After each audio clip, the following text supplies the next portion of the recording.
Salut Padre, Thiambougum TV est très content de vous recevoir et nous vous laissons faire la présentation. Je m'appelle Georges Pascal Ndour, né à Ndiagamba, dans la paroisse de Djilas, missionnaire Oblat de Marie Immaculée, depuis 1997. Et comme prêtre en 2003, donc le 5 juillet.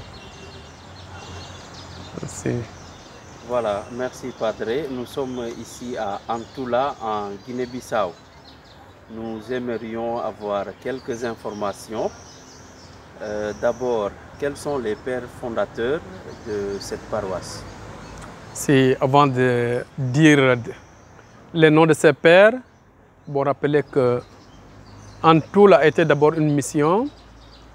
Il y avait des sœurs, la présence des sœurs d'abord, qui venaient surtout de la cathédrale, et aussi des prêtres franciscains.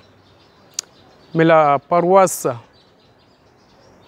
de Antoula a été reconnue comme érigée en paroisse, si on peut dire ainsi, le 4 octobre 1988. C'est surtout par les franciscains venant du Portugal. Le premier prêtre, son nom, c'est Jorge Rodrigues Chaves. En 1992, il a été remplacé, lui aussi, par un certain père. On les appelle frères comme ce sont des franciscains aussi. Francisco Rodrigues. Lui, il n'a pas duré. En 1993, il a été remplacé par un certain aussi père Frei Mario Jorge Barbosa. Et en 1999, il a eu à quitter et remplacé par un certain aussi frère José Enrique. C'est ce qui a été tracé comme l'histoire, c'est plus clair avec ses pères. Par la suite, il y a eu des fidèles donum angolais. Et en quelle année les Oblats se sont implantés ici à Antoula? Comme je viens de dire, pour ne pas anticiper la question, la réponse. Donc c'est après les fidèles donum angolais plutôt, excusez-moi. C'est en 2011. Ils devaient partir les deux qui étaient là, parce qu'ils ont été rappelés par leur évêque. Et en ce moment, on a fait recours aux Oblats, donc à 2011. Il y avait le père Giancarlo, qui était déjà économe du diocèse de Bissau. Comme Oblat, c'est lui qui a commencé en septembre 2011. Et par la suite, moi j'ai été affecté ici, et arrivé aussi disons en novembre 2011 ici. Et par la suite, le père Kelso était en Italie en ce moment pour question de santé. Et il est arrivé en mars, mais il était déjà prévu comme curé. Et c'était lui le premier curé oblat de cette paroisse. D'accord. Nous savons déjà que les Oblats font un travail remarquable ici en Guinée. Alors, qu'est-ce que vous faites par rapport à la pastorale? Concernant la pastorale sociale, c'est mieux avant d'entamer toucher même la pastorale sociale. Souligner un peu l'ensemble de l'évangélisation. On peut dire que la Guinée-Bissau, c'est une nouvelle évangélisation. Nous savons que c'est une jeune église, si on peut dire ainsi. Donc, d'où il y a beaucoup de baptêmes d'adultes. Et pour le moment, peu de baptêmes enfants. Donc, dans ce cadre, concernant la pastorale sociale, il y a la Caritas qui aide beaucoup. Nous sommes dans un milieu aussi pauvre. Il y a aussi ce qu'on appelle, ça touche aussi un peu le côté éducatif, l'alphabétisation. Mais comme c'est un projet, parce qu'il y a un projet qu'on appelle coopération portugaise. Bon, coopération portugaise, comme on l'entend bien, bon, aide la Caritas et aussi l'alphabétisation, surtout des femmes, des jeunes femmes. Parce que nous savons que beaucoup de jeunes filles n'ont pas eu cette chance de faire l'école ou, si elles ont fait, bon, elles ne sont pas allées loin. Donc, d'où ce projet pour aider. Bon, au début, le projet, là, il y avait aussi, bien avant, la promotion féminine aussi. Mais c'est surtout ce projet qui a eu à résister avec le temps.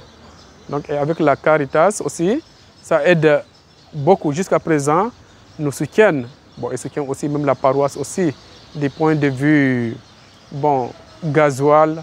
Bon, parce qu'avec les voitures qui se déplacent et tout cela, ça fait partie du projet. Mais disons que, bon, il y a aussi la paroisse qui a sa Caritas, mais c'est la même Caritas. En dehors de ce soutien de la coopération portugaise, bon, les fidèles aussi ne cessent de penser, bon, aux plus nécessiteux. Donc pour cela, on s'est organisé un premier dimanche qui est dédié, bon, à la Caritas pour les plus pauvres. Donc du point de vue, bon, cadre éducatif, bon, on a toujours eu l'école, mais ce n'est pas l'école de la paroisse. Bon, depuis même les années 60 avec les sœurs. Mais il y a une paroisse, une école que la paroisse administrait. Mais ça fait presque 10 ans, donc ce n'est plus la paroisse, mais ce sont des laïcs. Mais la paroisse a réussi quand même à avoir sa propre école. Bon, pour dire qu'on y tient. Bon, c'est ce qu'on peut dire sur ce côté. Bon, l'évangélisation, moi, je vais m'abstenir seulement à la catéchèse, qui est le plus grand volet, où on a beaucoup, bon, de jeunes, d'enfants, aussi des adolescents qui font la catéchèse. Bon, à Antoula seulement, bon, la communauté de Antoula, c'est central, disons. On arrive parfois, même dans les inscriptions, au cours de l'année 4000. Il y a aussi une autre communauté, Mpantia, qui est plus ou moins dans les 1000. Et, bon, il y a d'autres, bon, qui peuvent arriver à 100 ou moins de 100. Donc c'est pour dire. Donc le plus grand volet, c'est là, donc la catéchèse. Et ce qui est beau dans ça, même si les parents ne sont pas chrétiens, ou s'ils ne pratiquent pas, mais ils laissent les enfants y aller. C'est très beau.